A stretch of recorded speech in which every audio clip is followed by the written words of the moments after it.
हाँ तो प्यारे बेटा, सभी को जय हिंद। आज हम लोग करेंगे जो आपकी 11वीं कक्षा की जो इकोनॉमिक्स है उसको जो स्टैटिक्स वाला पोर्शन है बेटे, उसका सेकंड चैप्टर है कलेक्शन ऑफ डाटा। ठीक है, ये चैप्टर हमने शुरू किया था, ऑलमोस्ट हम खत्म कर चुके हैं।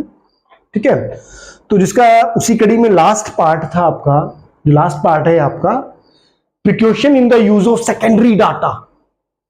जो भी आप सेकेंडरी डाटा यूज करते हैं, उस जो सेकेंडरी डाटा के प्रयोग यानी जो द्वितीयक आंकड़े आप इकट्ठा करते हैं, जब आप उन द्वितीयक आंकड़ों का प्रयोग करते हैं तो उन द्वितीयक आंकड़ों का प्रयोग करते समय हमें किन किन सावधानियों को बरतना चाहिए या कौन कौन सावधानियां लेनी चाहिए। तो क्या प्रिकॉशन है बेटे? क्योंकि जो द्वितीयक आंकड़े होते हैं, सेकेंडरी डाटा होता है मेरे बेटा, कहीं ना कहीं दूसरे व्यक्ति या संस्था ने अपने किसी पर्पज के लिए इकट्ठा किया होता है। तो ऐसा जरूरी नहीं है कि जिस पर्पज के लिए किसी दूसरे व्यक्ति या संस्था ने वो आंकड़े इकट्ठा किए थे, वो आंकड़े आपके पर्पज के भी हों, है ना, आपके उद्देश्य की पूर्ति भी करते हो। तो कहीं ना कहीं कुछ ऐसी सावधानियां हैं जब आप सेकेंडरी डाटा का प्रयोग करते हैं, तो उन आंकड़ों का प्रयोग करने से आपको कुछ सावधानियों को बरतना चाहिए। तो क्या होती है बेटे? वो सबसे पहले उन सावधानियों को समझने से पहले हमें बात करनी चाहिए कि हम जिन आंकड़ों का प्रयोग करते हैं, क्या वे आंकड़े विश्वसनीय हैं? Whether the data reliable. कहने का अभिप्राय क्या है? जो भी आप सेकेंडरी डाटा यूज करते हैं, क्या उन आंकड़ों पर विश्वास किया जा सकता है? ठीक है। दूसरा क्या है, क्या आंकड़े वर्तमान उद्देश्य के लिए उपयोगी हैं? Whether the data are suitable for the existing purpose. मतलब क्या है, जब भी आप आंकड़े इकट्ठा करते हैं, कोई ना कोई पर्पस होता है। जब आप उन आंकड़ों का प्रयोग करते हैं, क्या वे आंकड़े आपके पर्पस की, आपके उद्देश्य की पूर्ति करते हैं? वो ये भी चेक करेंगे। तीसरा क्या है, क्या आंकड़े पर्याप्त हैं? Whether the data are adequate. मेरी बात समझ में आ रही है? जब भी आप सेकेंडरी डाटा यूज करते हैं तो कहीं ना कहीं सबसे पहले में 3 बातों का ध्यान रखना पड़ता है। क्या वे आंकड़े विश्वास करने योग्य हैं? क्या वो आपके पर्पस के उद्देश्य के लिए उपयोगी हैं? तीसरा क्या है, क्या ये आंकड़े एडिक्वेट है, पर्याप्त हैं? ठीक है, इन तीनों जो रिलायबिलिटी, स्टेबिलिटी और एडिक्वेटी, जो एडिक्वेसी है, इसकी जांच के लिए हमें कौन कौन सी सावधानियां बरतनी चाहिए, आज हम उन सावधानियों के बारे में चर्चा करेंगे।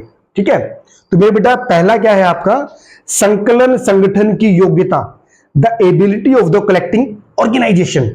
देखिए मेरे बेटा, जो प्राथमिक आंकड़े हैं, जिस व्यक्ति या संस्था ने उन आंकड़ों को इकट्ठा किया है, क्या उस संस्था में, उस व्यक्ति में उन आंकड़ों को इकट्ठा करने की योग्यता थी?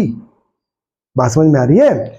सबसे पहले हमें जांच करनी पड़ेगी कि जिन आंकड़ों का हम जिन आंकड़ों का हम यूज करते हैं सेकेंडरी डाटा के रूप में, जिस व्यक्ति या संस्था ने उन आंकड़ों को इकट्ठा किया है, क्या वे उन आंकड़ों को इकट्ठा करने के योग्य थे? जिन व्यक्तियों ने उन आंकड़ों इकट्ठा किया, वे योग्य थे, अनुभवी थे, पक्षपातहीन थे, कोई उन्होंने पक्षपात तो नहीं बरता? बात समझ में आ रही है? तो जब भी आप सेकेंडरी डाटा का यूज करते हैं, तो पहला आपने ये देखना है, जिन आंकड़ों का आप यूज कर रहे हैं, क्या उस संगठन के पास, उस एजेंसी के पास, उस ऑर्गेनाइजेशन के पास उन आंकड़ों को इकट्ठा करने की योग्यता थी या नहीं थी? अगर योग्यता थी तो आप उन्हें यूज कीजिए। अगर उन व्यक्तियों, संस्थाओं के पास, उस ऑर्गेनाइजेशन के पास उन आंकड़ों को इकट्ठा करने की योग्यता नहीं थी, अच्छे, अनुभवी, पक्षपातहीन उनके पास अनुसंधानकर्ता थे या नहीं थे, तो उस चीज को आप सबसे पहले जांचेंगे। कहने का मतलब क्या है, ऑर्गेनाइजेशन की आपको योग्यता की जांच करनी है। क्लियर है? इसके बाद हम बात करेंगे उद्देश्य तथा क्षेत्र, यानी कि ऑब्जेक्टिव एंड स्कोप। देखिए, आप जिन आंकड़ों का, देखिए जो सेकेंडरी डाटा होता है, पहले ही किसी ऑर्गेनाइजेशन ने किसी पर्पज के लिए इकट्ठा किया होता है, तो आपको ये जांच करनी है कि जो डाटा आप सेकेंडरी डाटा के रूप में यूज करते हैं, कहीं ना कहीं वो आपके पर्पस से मेल खाता है, आपके उद्देश्य से मेल खाता है, या दूसरा कि किस क्षेत्र से रिलेटेड उसने वो आंकड़े इकट्ठा किए, क्या आपके जो स्कोप, जिस क्षेत्र में के लिए आपने आंकड़े इकट्ठा करने हैं, उस क्षेत्र के वो आंकड़े अनुरूप हैं। बात समझ में आ रही है? कहने का अभिप्राय क्या है कि जब आप सेकेंडरी डाटा का यूज करते हैं, तो आप उन आंकड़ों को ये चेक करेंगे कि वो आंकड़े, जो सेकेंडरी डाटा है, वो आपके उद्देश्य और क्षेत्र के अनुरूप होना चाहिए। अगर वो आंकड़े आपके क्षेत्र और उद्देश्य के अनुरूप नहीं है तो वो आपके लिए उपयोगी नहीं होंगे। ठीक है, तो आपको दूसरे पॉइंट में आपने क्या जांच करनी है कि आपके उद्देश्य और क्षेत्र के अनुरूप होने चाहिए। तीसरा, संकलन विधि, मेथड ऑफ कलेक्शन। जब भी आप आंकड़े इकट्ठा करते हैं तो आप किसी ना किसी मेथड का यूज करते हैं।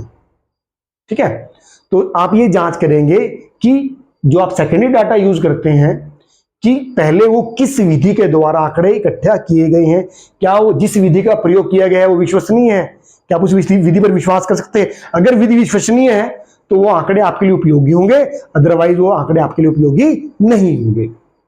ठीक है मेरे बेटा। चौथा क्या है बेटे, संकलन का समय तथा परिस्थितियां, time and condition of collection. चौथी बात जो आपको जांच करनी है, जो आंकड़े इकट्ठा किए गए हैं उन आंकड़ों का समय क्या, ज्यादा पुराने तो नहीं है, या आंकड़े ऐसी परिस्थितियों में इकट्ठा तो नहीं किए गए हैं कि उस समय युद्ध की परिस्थितियां थी। ठीक है, और जब आप वर्तमान में उन आंकड़ों का यूज करते हैं वो शांति की परिस्थितियां हो। बात समझ में आ रही है? कहने का मतलब क्या है कि आपको ये भी देखना है कि जो आंकड़े किस समय इकट्ठा किए गए थे और उस समय की परिस्थितियां कैसी थी। ठीक है ना, अगर नॉर्मल कंडीशन में आंकड़े इकट्ठा किए गए थे और आज भी नॉर्मल कंडीशन है तो आपके लिए आंकड़े बढ़िया हैं।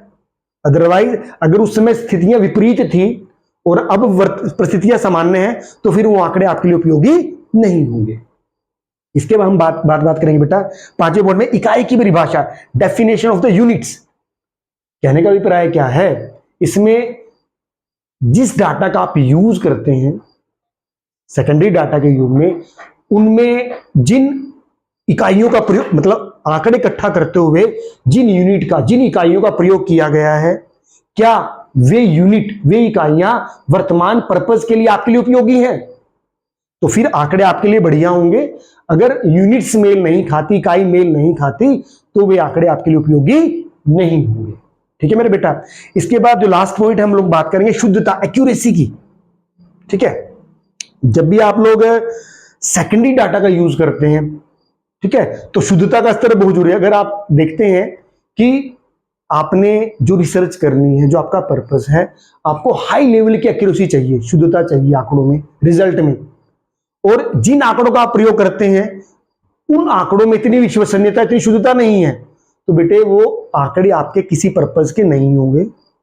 ठीक है, कहने का मतलब है कि आपके पर्पस को सॉल्व नहीं करेंगे। ठीक है, अगर वे आंकड़े, जिन आंकड़ों का आप यूज करते हैं उनमें हाई लेवल की एक्यूरेसी, शुद्धता का प्रयोग किया गया है और आपके पर्पस के अनुकूल है, क्योंकि आप भी चाहते हैं कि जो आपका रिजल्ट आपने डिराइव करना है, रिजल्ट आपने निकालना है, उसमें हाई लेवल की एक्यूरेसी होनी चाहिए, तो बेटे क्या होगा, फिर वो आंकड़े आपके पर्पस को पूरा करेंगे। ठीक है, तो मेरे बेटे अभी जो हमने बात की है, जब भी आप सेकेंडरी डाटा का यूज करेंगे तो जो ये सावधानियां हमने अभी चर्चा की है, इन सावधानियों का हमने हमेशा ध्यान रखना है। कब?